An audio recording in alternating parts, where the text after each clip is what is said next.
अगर हमारे घर में पहले गेहूं आया तो उससे पहले दलित के घर में गया। अपनी लड़की जवान हुई तो हमने पहले दलित की लड़की की शादी करने का प्रयास करा। और आज कुछ लीले गमछे वाले लोग खड़दू तार तार के सड़क पे घूम रहे। संविधान खतरे में, संविधान खतरे में। आपको पता है कि सन 2024 में योगी जी आगे गए थे, मैं पीछे पीछे था। जातिवाद तो आपका सांसद कर रहा है भाई खुलेआम। जातिवाद तो सोमेंद्र तोमर कर रहे खुलेआम।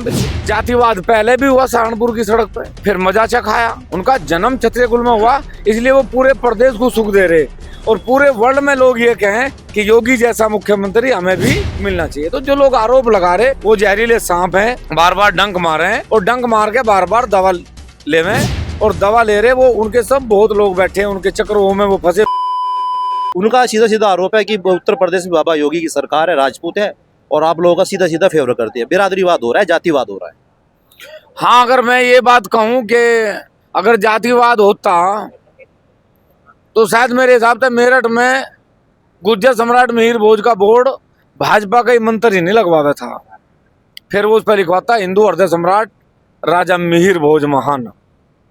अगर योगी जी जातिवाद करते तो शायद मेरे हिसाब से राजपूत का एक भी बच्चा बेरोजगार नहीं रहता।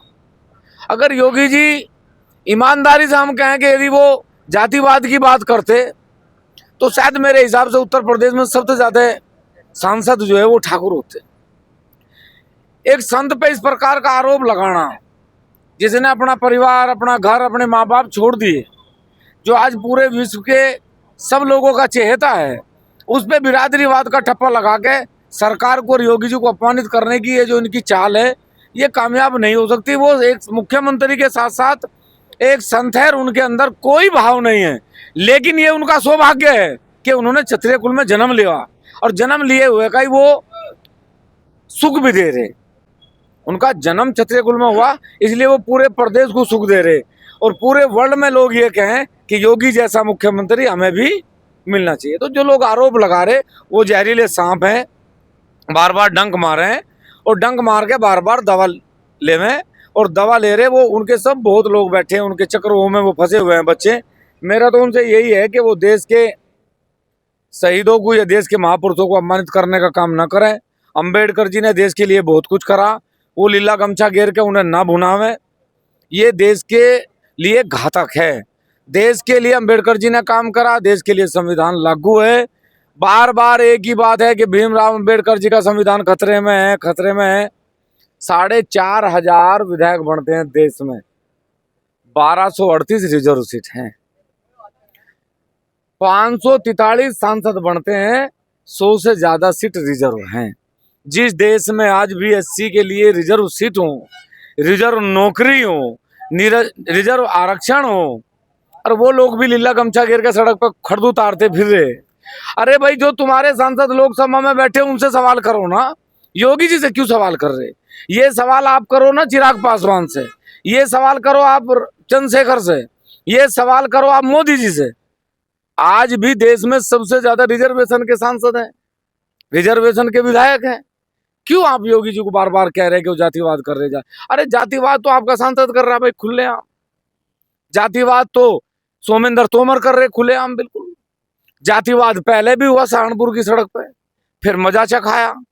जो जातिवाद कर रहे हैं फिर मजा चखाया जाएगा, लेकिन इन्हें मजा योगी जी नहीं चखावे, इन्हें मजा इस देश की जनता चखावे। चलिए आगे सवाल पूछना चाहेंगे। आप किसान संगठन के राष्ट्रीय अध्यक्ष हैं और 36 बिरादरी किसानों की होती है, मगर अब ये आप जो बातें कह रहे हैं समाज के नाते योगी जी का फेवर ले रहे हैं, क्योंकि हमने आपको देखा जब मुद्दे होते तो आप सरकार का विरोध भी करते हैं।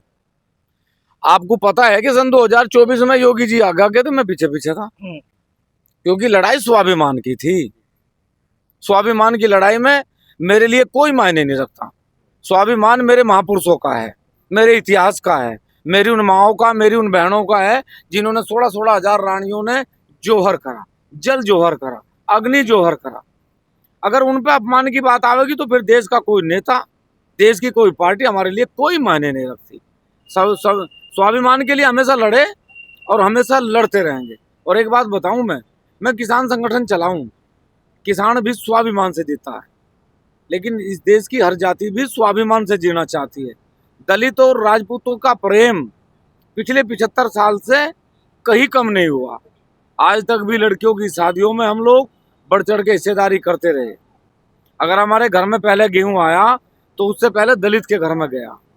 अपनी लड़की जवान हुई तो हमने पहले दलित की लड़की की शादी करने का प्रयास करा।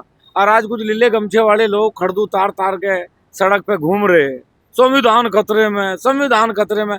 अबे फिर संविधान खतरे में है तो जाके पूछ भाई कि ये 1243 रिजर्वेशन क्यों है, 27% आरक्षण क्यों है, SC ST जैसा कानून क्यों है। वो मुझे मुगल पूत कहे, वो मेरी माँ को गाली दे और मैं उस पर मुकदमा ना लिखवा सकूं, और यदि मैं उसे एक बार ये कह दूं भाई बता लिल्ले पर ने तने ये क्यों कह दिया, तो मुझे सुबह जेल।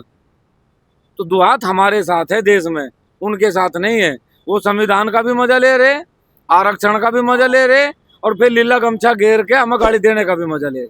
चलिए, बहुत बहुत शुक्रिया अपने कीमती समय देने के लिए। तो ये थे किसान नेता ठाकुर पूर्ण सिंह, जिन्होंने हमारे तमाम सवालों का बेबाकी से जवाब दिया।